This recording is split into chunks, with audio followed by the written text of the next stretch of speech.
Hawks versus Magic. Who's going to win? Our other matchup of the night is the Hawks versus the Magic. I'm not going to lie, I have a tougher time picking a winner for this one. And this is the reason why. The Atlanta Hawks are so unpredictable. I said this earlier in the year. They win games that you don't think they're going to win. And they lose games that you expect them to win. I never know what I'm going to get from the Atlanta Hawks. I just don't know. And so, I would like to say that Paolo Banchero goes crazy and Franz Wagner goes crazy as well. And it's not that I don't think they're actually going to play well either. That's the problem. I do think that Paolo and Franz and the whole team, they want to go to the playoffs. And they were in the playoff hunt before all these injuries. So I can't say that I don't expect them to go crazy. The problem is with the Magic is that they struggle to score the ball sometimes. The Orlando Magic are 27th in offensive rating. I wasn't just making that up. They are almost dead last in the league in offensive rating. Something that we all said they needed to get over the summer was shooting.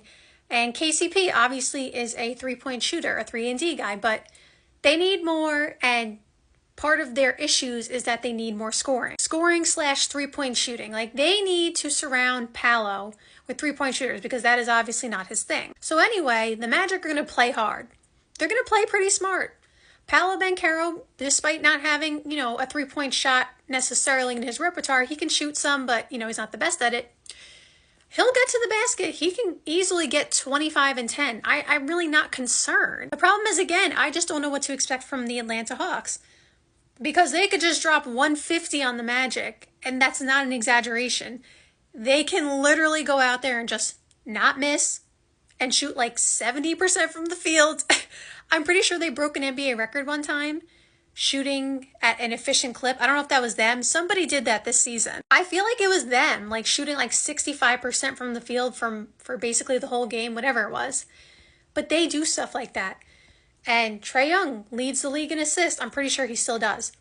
So he can drop 30 and 12. This is what I mean. I know what I'm going to get from Trae Young, pretty much, right? But, I just don't know what the outcome will be. And so I want to pick the Orlando Magic. I do because I believe in Paolo. But something in my gut is telling me to go with the Atlanta Hawks. There's something about Trae Young and this Hawks team. And Onyeka Okongwu, if you follow this page, I've been a fan of his for a while. Dyson Daniels, incredible season, very, very good player. There's something about this team in this matchup that I just see them winning. Maybe it's that the Trae Young pick and roll with Onyeka Okongwu is just unstoppable. Because Trae Young in pick and roll, for some reason, well, not for some reason, but when he does pick and roll, I feel like nobody can guard it. It's not that he's the only player that does pick and roll. But for some reason, when he does it, every time I watch, I'm like, it's good. It's going to work. And it works almost every time. Him and James Harden are automatic with bigs in pick and roll. They have this special skill. And so maybe it's that. Maybe it's that Trae Young is just shooting the lights out. And because the Magic are now over-helping on him, Onyeka Okongwu is getting layups at the rim constantly, and Dyson Daniels has his best game of the year, offensively, defensively. I don't know what it is, but my gut says Atlanta Hawks. And that would mean the Atlanta Hawks get to play the Boston Celtics in the first round. That's what I mean about the Atlanta Hawks, unpredictable.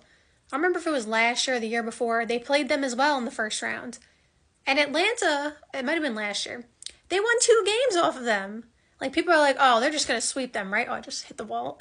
They're like, oh, they're just going to sweep them, right? No, Atlanta got 2 games. Some people will say, well, Boston wasn't taking them seriously. It's the playoffs. You can't not be taking people seriously. You can lose like that. Whatever the reason was, Atlanta got 2 games. And if Boston is going to play Atlanta again, I'm not saying Atlanta's going to beat them by any way, shape, or form, even though they obviously have some good players, but I could see them taking 2 games again just because they are just so unpredictable. And one night they can just, like I said, score 150 and there's nothing you can do. I do think if the Orlando Magic lose, they should be able to win the second game and get in. But you never know because, like I said, the NBA is unpredictable.